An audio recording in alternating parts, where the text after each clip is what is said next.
last time we met, we threw a whole wrench in the system of everything that we were speaking about.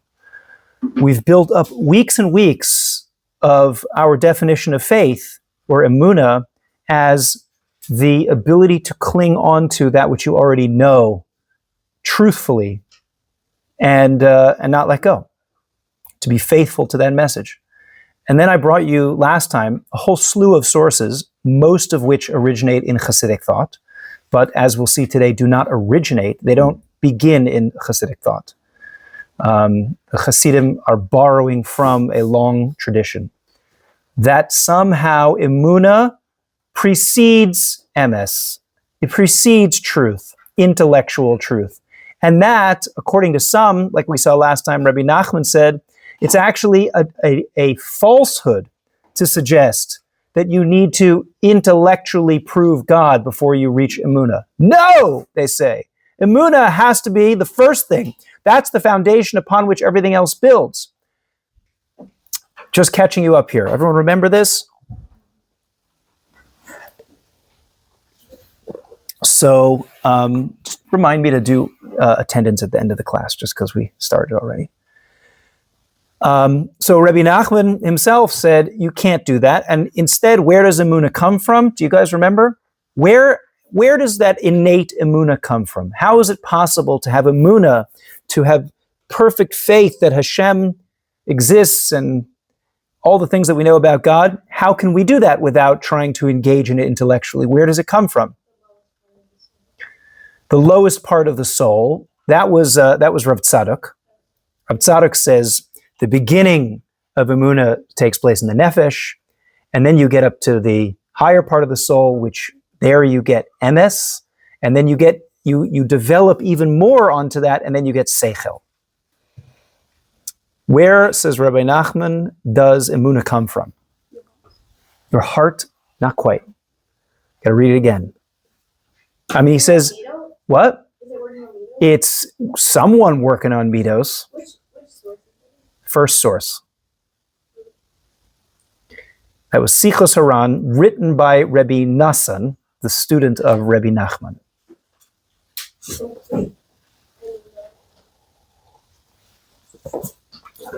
So Rabbi Nassan says, I'm just jogging your memory here, it came from the Avos who worked on their midos, who worked tirelessly to rid themselves of any blemish, of any bias, so that they saw with perfect clarity God's existence in the world. And because they ingrained that so deeply into their core, that now gets passed down to every Jew.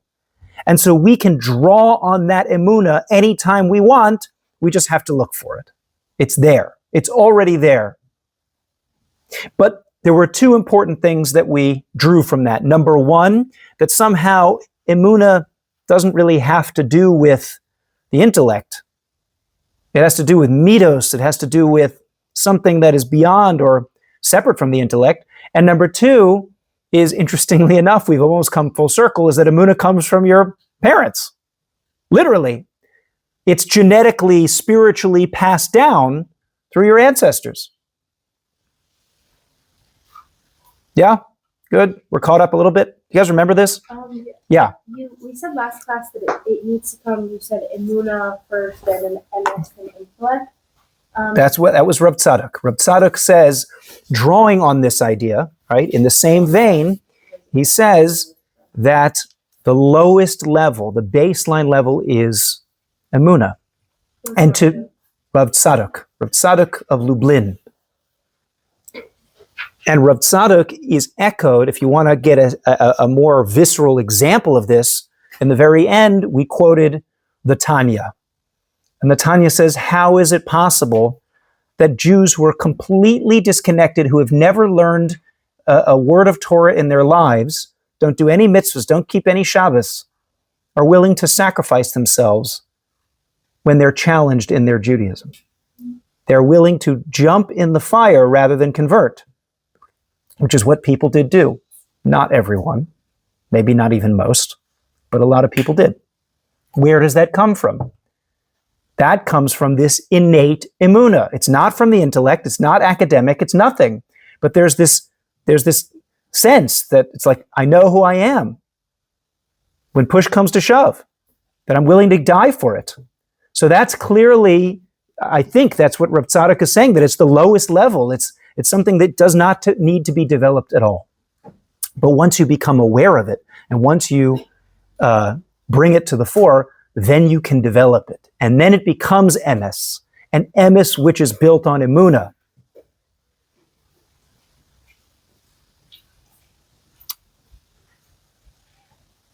And I think we have an idea, go for it. I think we have a sense, right, that there's like something to this. I mentioned this to you last time, which is that the emunah that we talk about kind of colloquially in daily discussions is not necessarily the emunah of the Rambam, right? It's not the emunah of holding on to what we know to be intellectually true.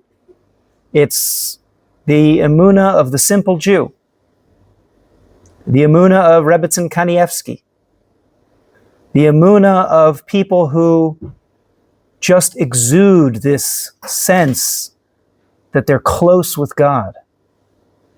That's the emunah, I think, that we talk about, that we work on, that we read about, that we're inspired by. Emunah stories of emunah. Yes? It sounds more like the Chassidic definition of emunah than the intellectual academic definition of emunah. Maybe that shows you just how influenced we have been by Hasidus. It's so interesting today that it's almost, you'll find pockets of Litvaks who are like staunchly against Hasidus, but nowadays it's all a big soup. It's all a big soup. The Hasidim, the Lithuanians, it's great. It's lovely.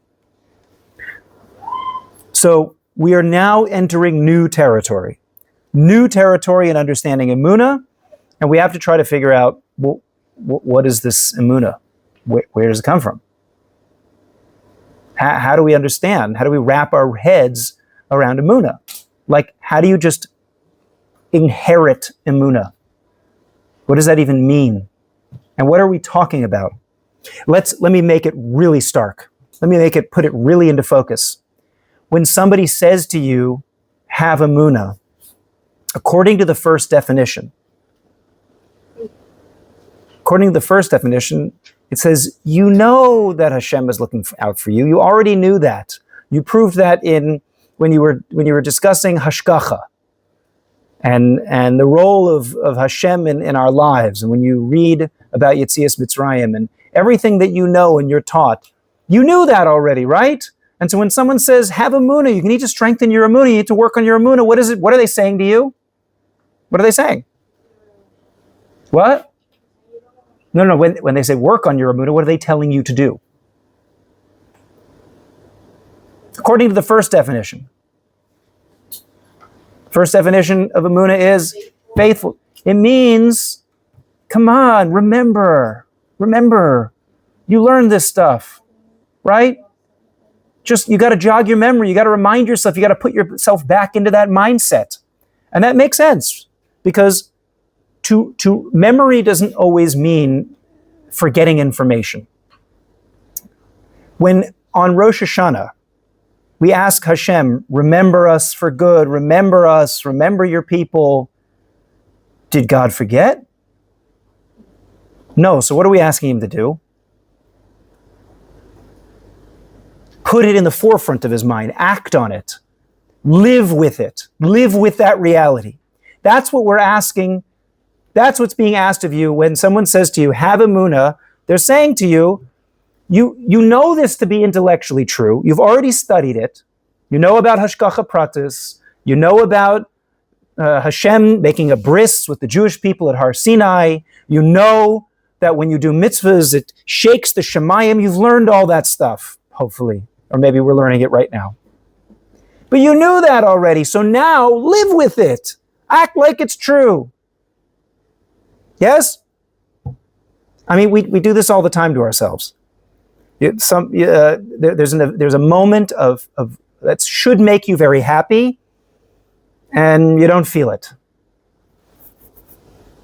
You're like, I know I'm supposed to be happy right now, but it's just not resonating with me.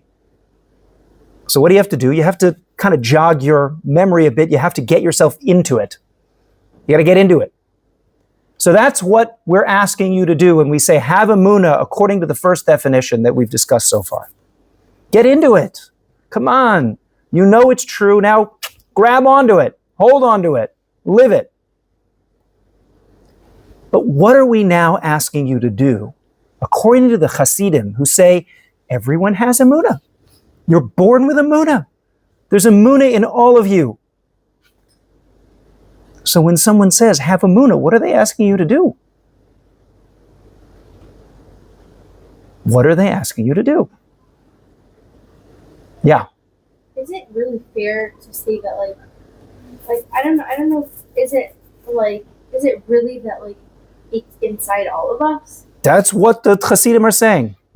A Jew who's never opened up a single Jewish book. The Baal Tanya says he's got emunah.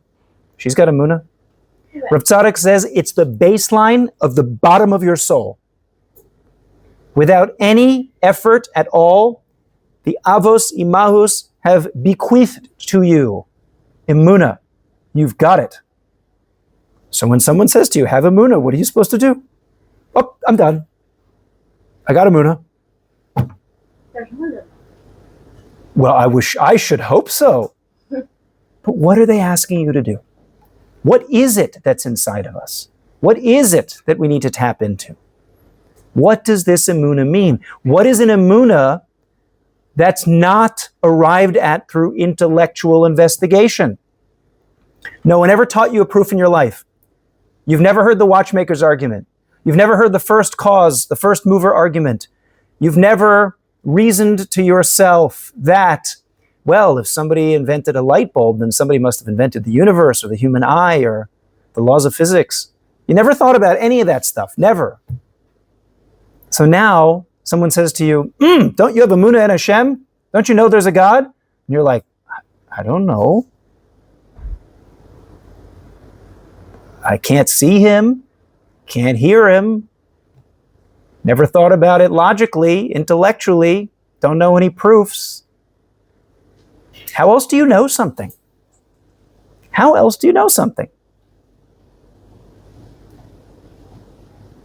Yes.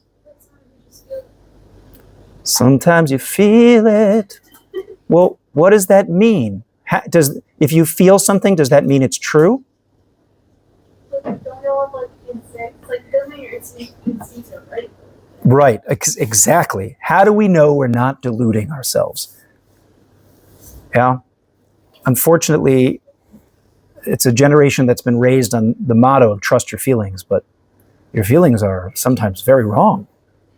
Very wrong. Let's put this into starker relief. How do we know we're right? You don't think Christians feel Jesus? You don't think Indians feel Krishna? They all have these deeply powerful experiences. How do we know? Okay, this is what we're going to talk about today. What does it mean to know something that's not an intellectual pursuit? Okay.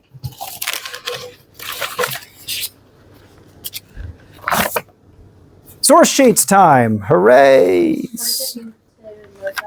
What does it mean to know something that's not an intellectual type of knowing? What other types of knowing are there?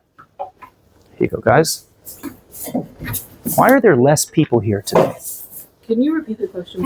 What does it mean to know something that does not involve information, the intellect?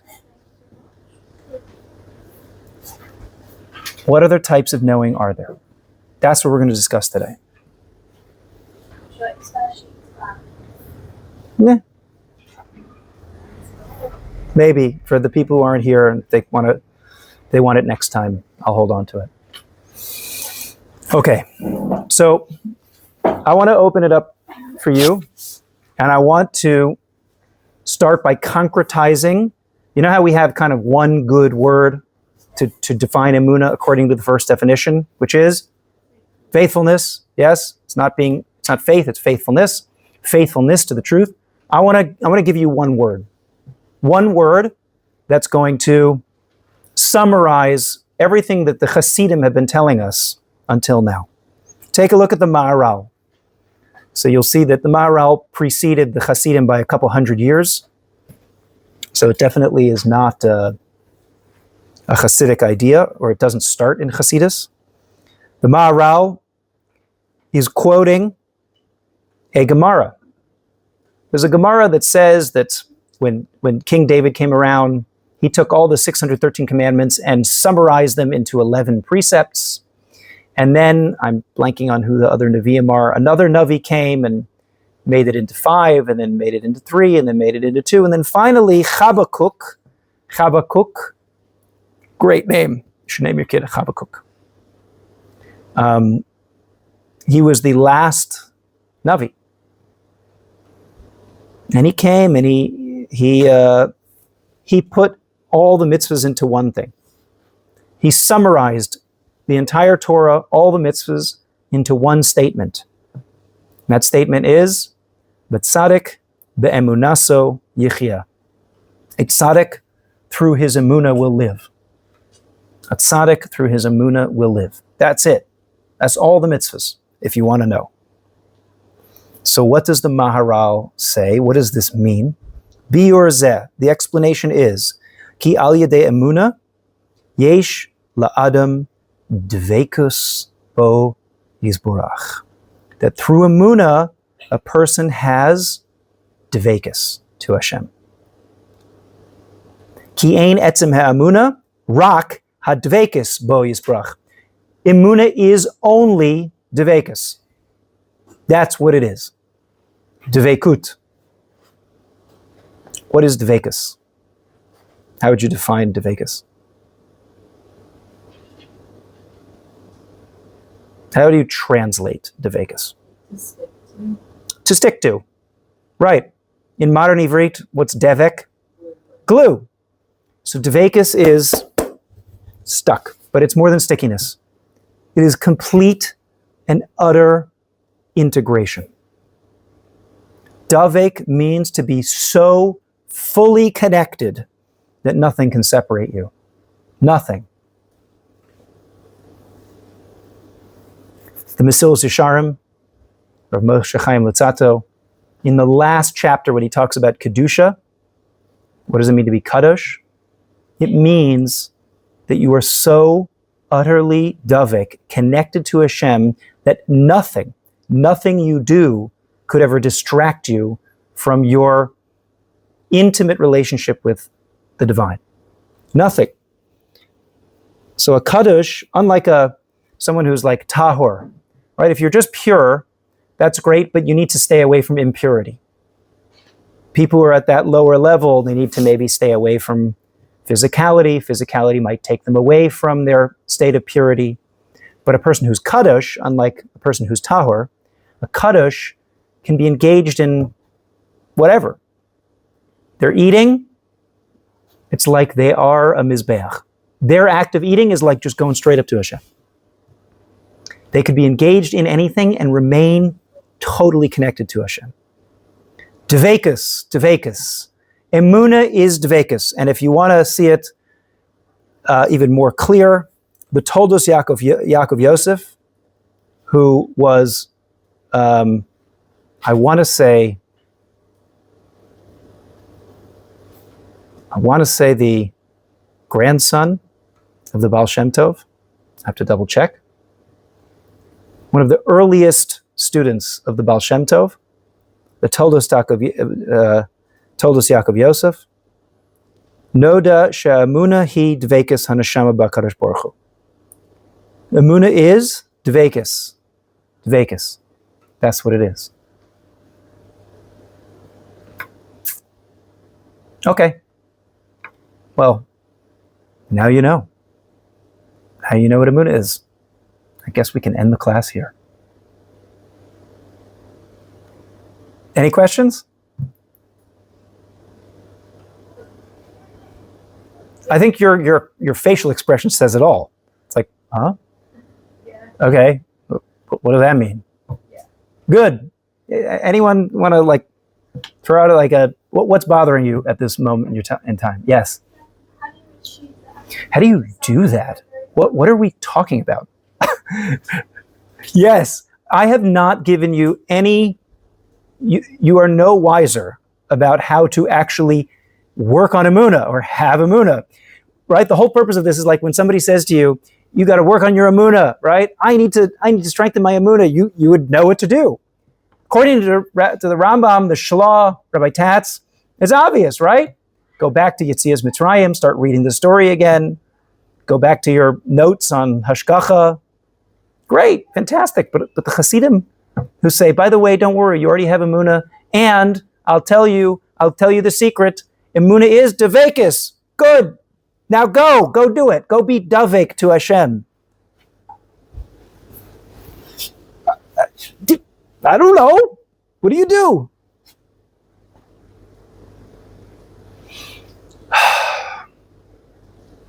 Okay. This is my favorite part of the whole course. Yes, Dahlia. Does anybody really have true innovation in that way? Because People did. okay, but now I don't know. I don't think there is anything. I don't know. Because how can we say that you don't have to that you don't have to follow certain halachot because just no matter what you do, you'll be. Who says you don't have to follow I thought you halachas? said no matter what you're assuming whatever you're doing. No. It means that you can go into a very gashmi, physical situation. Normally, physicality takes you away from spirituality.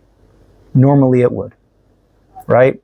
It's very hard. I had a friend who's a mentor and a fellow teacher who used to do a class where he showed this very beautifully. He would get people to think about their greatest values. Religious, secular, it didn't matter. Your most important value, the thing you value most. People would say, what do you value most? World peace, family,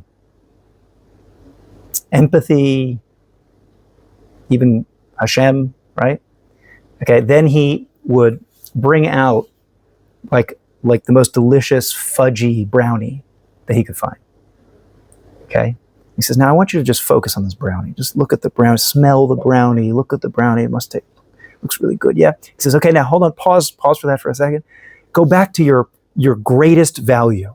World peace, Hashem, empathy, family. He says, good, okay, now I want you to hold that value very tightly in your mind while taking a bite of the brownie. And what people reported through this exercise was that it is mighty difficult to hold on to that value while you are chewing on a fudgy, delicious brownie because your whole brain just gets hijacked by the chocolate. That's what happens. That's what physicality does. So I'm not saying that physicality is evil. We like physicality. We spend our holiest moments engaging in physicality. We eat at almost every sacred moment in the Jewish calendar, except for when we don't. But even that is, right? You know the famous idea that Yom Kippur is Yom Kippurim. It's like Purim. It's almost as holy as Purim. You've heard that before? So, but we have to be honest with ourselves. Physicality and spirituality, it's very hard to make them fit. So to be davek means that even in the moments where we are engaged in the most physical acts, you still haven't budged an inch from your connection with Hashem. That's hard. In fact, it's so hard that the Mesilas Yesharim says it's not actually something you can achieve on your own effort. It's something that you have to strive for, but then ultimately it's a gift from Hashem. That's how impossible it is to do. Okay, so let's talk about the business of Davekis. Let's talk about how we go about being Davek. Hello. How are you? Let's talk about it.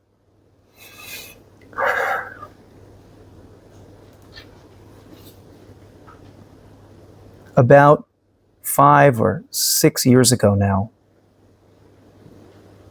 I stumbled upon a neuroscientist, I think it was during COVID, who released a series of 50 lectures on YouTube. He was not like a particularly well-known guy. He was a neuroscientist at the University of Toronto. His name was John Vervaeke. And John Vervaeke released a 50-part series, 50 lectures, heavy stuff, with the title, Awakening from the Meaning Crisis. Awakening from the Meaning Crisis.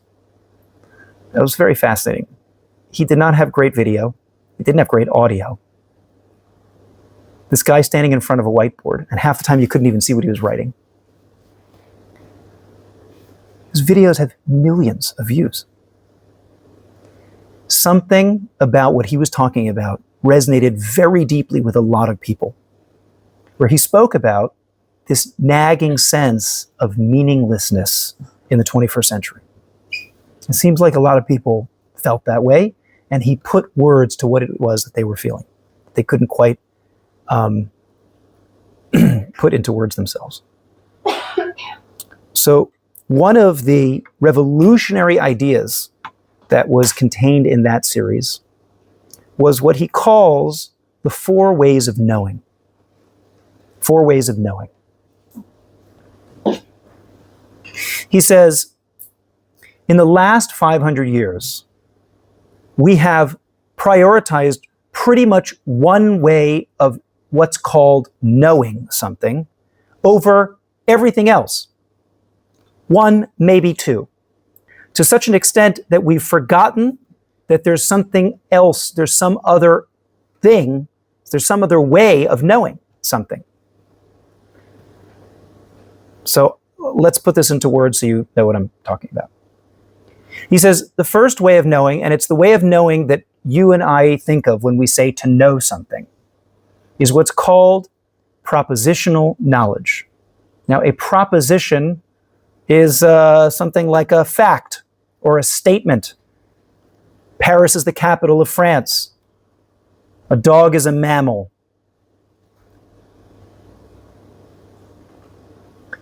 The square root of 64 is 8. And what else? Yes, -8. We've got a mathematician in the room.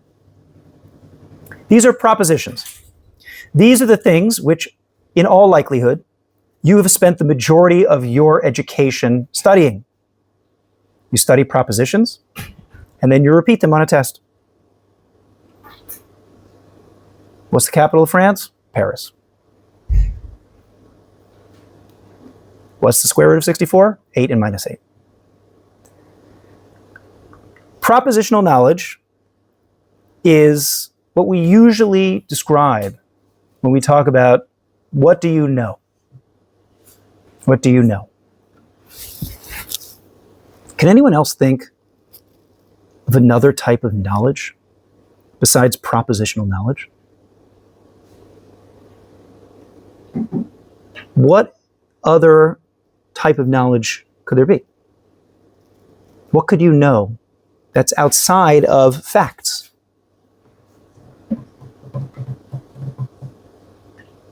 Yeah. Emotions. What do you mean emotions? Like your understanding of like how you feel and how other people feel. Okay, I want to put that on pause for a second. We'll get there. Let's jump one level higher. There is another type of knowing which I'd be willing to bet that you probably didn't learn about how to understand your emotions in high school, right? No, we're not so good at that, even though we probably should be. There's another type of knowledge which you probably have studied in school, and it's what's called procedural knowledge. There's propositional knowing and procedural knowing. The next level up. Procedural knowing is not knowing facts or statements, but rather knowing how to do something. Knowing how to do something. To know how to swim. That is a type of procedural knowledge. To know how to do long division. That's another type of procedural knowledge. So can you see that there's a major difference between propositional and procedural knowing? The two are not the same thing at all. Now, it could be that in order to obtain propositional knowledge, you need to have procedural knowledge. Yes? You need to know how to study, how to memorize. So, one stage above propositional knowledge, which is just statements of facts, is knowledge of how to do something. And we know how to do lots of things. You know how to tie your shoelace. You know how to, hopefully some of you know how to do long division. Some of you know how to swim. Some of you know how to do computer programming. Yeah? Procedural knowledge. So far, I haven't said anything revolutionary. Yes? But we're just getting used to the idea that there can actually be more than one way of knowing. And these two things, I think, is what we spend almost all of our education working on. But they are by no means an exhaustive list of what it means to know something.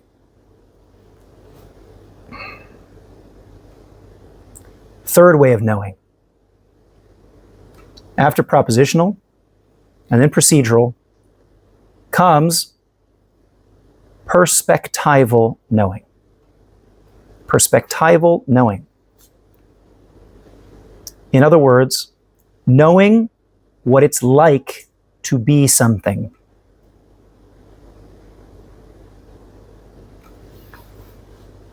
So, Leah. Not Leah. Michal. Michal. You know what it's like to dream? You ever had a dream?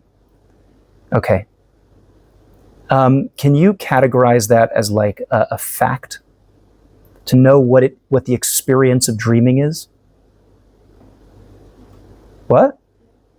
Yeah, you can write down something and I will know the experience of dreaming? No. So we can't put the knowing what the experience of dreaming is like in terms of propositions. Now, you can maybe teach me how to dream, or at least how to get into a state where I'm likely to dream, but that also doesn't capture the experience itself. Knowing what it's like to experience something is a whole other way of knowing. Knowing what it's like to be drunk. That's an experience. You can't explain it to somebody who's never done it. Knowing what it's like to be a woman. That's a type of knowledge I will never have. Now, maybe you could give me metaphors, help me to understand my limited male brain. There's a philosopher who wrote a whole essay on what it's like to be a bat. And he was talking about how utterly impossible it is to try to get into the mindset of the experience of what that could possibly feel like. We have no idea what a bat is experiencing. There's no way that we can relate to that whatsoever. A bat's senses are entirely different from our own. A bat's brain is wired differently than our own. So we can never acquire that knowledge. Some types of knowing you can acquire. You can put yourself in different circumstances. You can put yourself in different states of being. You can know what it's like to be alert. You can know what it's like to be a foreigner. So that's step 3. Now, interestingly, in order to obtain procedural knowledge, you have to first have perspectival knowledge. To know how to do something means to put yourself into a particular mindset such that you're learning how to swim. So all of these types of knowing are nested in the one above it. Propositional knowledge is achieved through procedural knowledge. Procedural knowledge is achieved through perspectival knowledge. You have to sit there and be like, okay, I'm now in the state of being a listener or a learner. What it's like to be alert.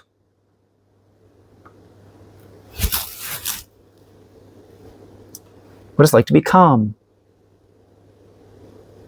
Okay, does anyone disagree that this is a type of knowledge? Would anyone like to argue with me?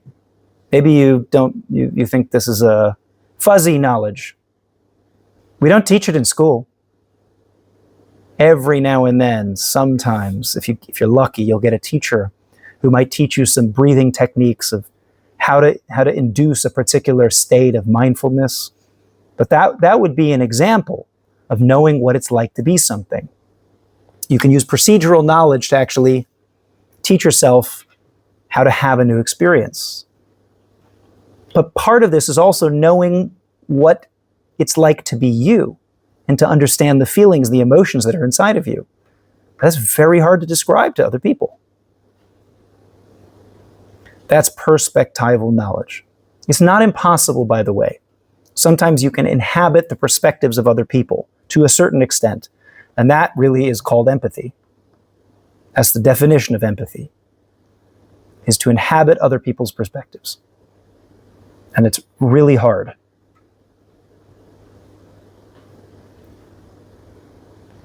Imagine what it's like to be a person whose political views are diametrically opposed to your own. Can you really experience that? Not easy. Not easy. That's empathy. Okay, so that's step 3. We don't teach this in school, but it is a form of knowing. It's a form of knowing. There's one final stage of knowing. And the final stage of knowing is what's called participatory knowing. See, it's cool. They all start with P. Propositional, procedural, perspectival, and participatory knowing. Participatory knowing is more than just knowing what it's like to be in your own state of mind. It's knowing the state of relationship between you and something outside of you. Participatory knowing. So it's not just knowing what it's like to be a woman, it's knowing what it's like to be a woman in 21st century America, South Africa.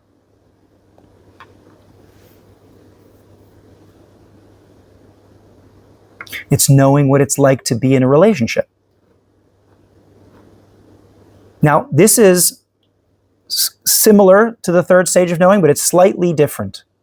And the reason why it's slightly different is because it is more all-encompassing of the definition of you.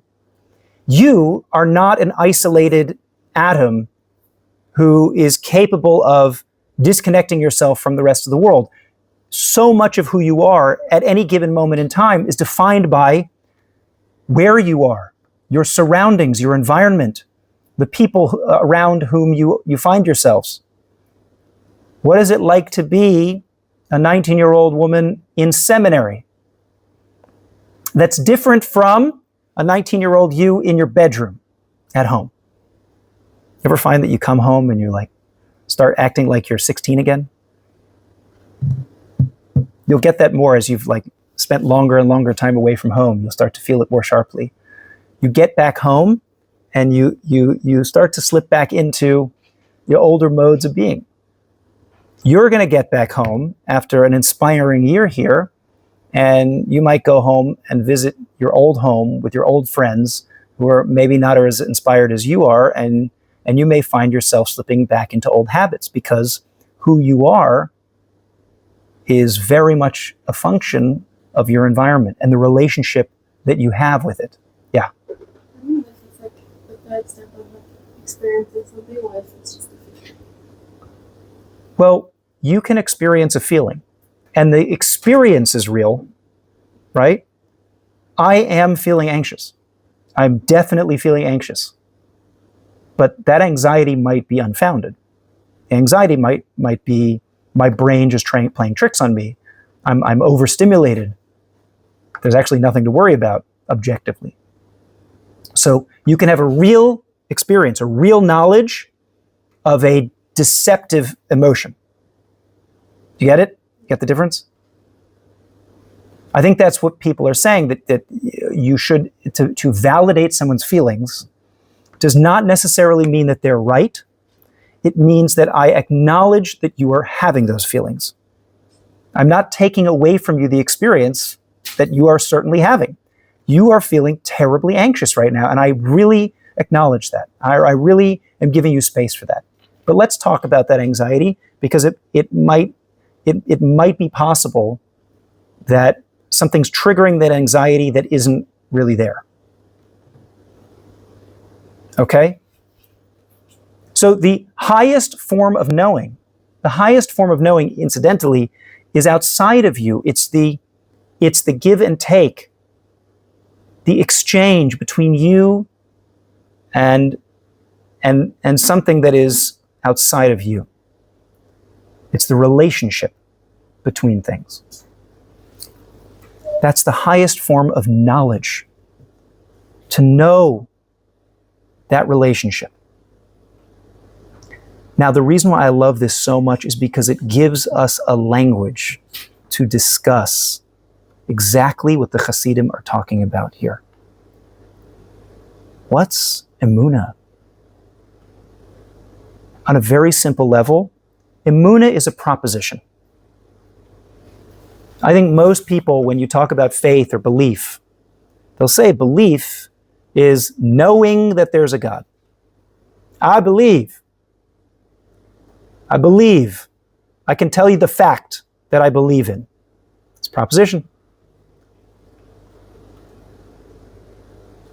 Maybe, if you get a little bit more advanced, you'll say that faithfulness is maybe procedural. Maybe I have to re-inhabit that mind state of Emunah, of truth. I've got to remember what it's like to be a person who remembers the truth. What it's like to be a faithful person. But the Hasidim understood that Emunah is a way of knowing that transcends all of them. Emunah is not about propositions. It's not about facts. It's not about ideas. You know what it's about? It's about participation. It's knowing what it's like to be in relationship with something else. Now, this is really deep. And guess what? It did not originate in neuroscience. You know where it originated from? The Torah.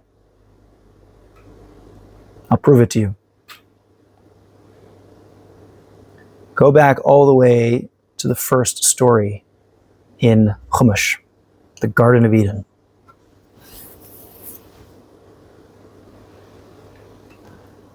Adam and Chava have done something terrible. They ate from the tree. And afterwards, the Torah says that one of the first things that they do after that story is Adam knew his wife. Now, what does that mean? It means he studied the contours of her face. No. What does it mean? They had intimate relations. That's strange. I don't recall in our 21st century lexicon that we use knowledge as a euphemism for sex. We just don't do it. We have other euphemisms for sex. Not knowing someone. That is interesting, isn't it? Why would it be that the Torah sees knowledge as a synonym for intimate relations? Maybe it's because the Torah understands that knowledge, yadiah, is beyond just consuming facts. Maybe the Torah understands that real knowledge is intimate relationship, participatory knowing. Cool, right? That's what it means to know something. To be davik to it. To be totally connected to something. To know what that feels like. Rav Soloveitchik said this beautiful line. He said, "You ask me to prove God. Does the beloved bride need to prove that her groom exists when she's in his embrace?" That's what we're talking about here. To know that I am in relationship with something, that I am deeply connected to, and I experience that energy between me and that which surrounds me and that which I interact with. That's not something I can prove to you. It's a type of knowledge. It's something I know. But it's not propositional knowledge. And I think this breaks open all of the misconceptions that we've been speaking about this entire time, this entire course, about what is faith. I think that's what Christopher Hitchens that's what's got him confused, is that he thinks that faith is propositional. I can't prove X to you, but I believe X to be true. What is this? It's a logic game? Christopher Hitchens understands faith to be propositional. I know that there is a God. I have faith that there is a God. That means that I think it's true, even though I have no proof for it. Think about the words that we're actually using to describe proof, think. He's describing faith as something propositional. The Hasidim are saying, no. You've got your ways of knowing all wrong. Emunah does not mean holding on to a fact. It does not. We're not talking about facts. This is something that is so much more primal in your state of being. You don't need to prove that you exist. You know you exist. Right? Yes? Do you need me to prove it to you? I think you know you exist. Some philosophers want to try to prove that maybe you don't know you exist.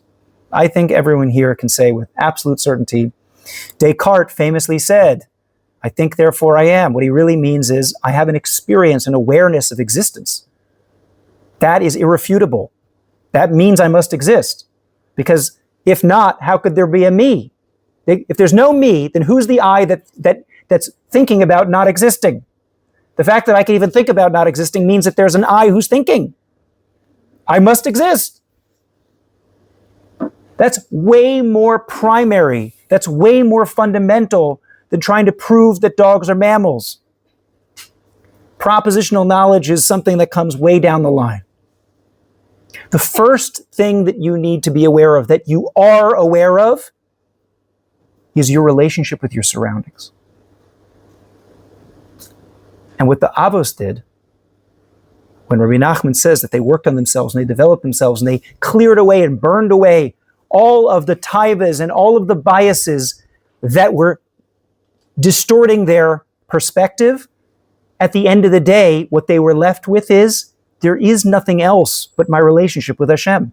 Everything in this universe, all it's doing is just expressing that one thing. Bam. Emunah. Dveikus. That's it. That's all they had to do. When you strip everything away, the most fundamental baseline reality is there's nothing else besides you and Hashem. And if you can get to that, you've got Emunah. Why did the people who have absolutely no religious background or understanding, why were they capable of throwing themselves in the fire? Because when you're presented with a moment of life and death, that does a very good job of stripping away all of the falsehoods and delusions that we normally live with. In that moment of existential survival, in that moment, you realize what's real. Bam! It was there the whole time. you get knocked into a state of participatory knowing that there is nothing else besides you and Hashem. This is what the Hasidim are describing. This is what they're talking about. This is the solution. This is the key to all of Emunah. This is why people say it's so easy, it's so simple, you just got to work on it, you just got to find it, it's right there. It's under your nose the whole time, it's deep inside of you. Find that Emunah, work on that Emunah. Now you have the language to know what it's talking about.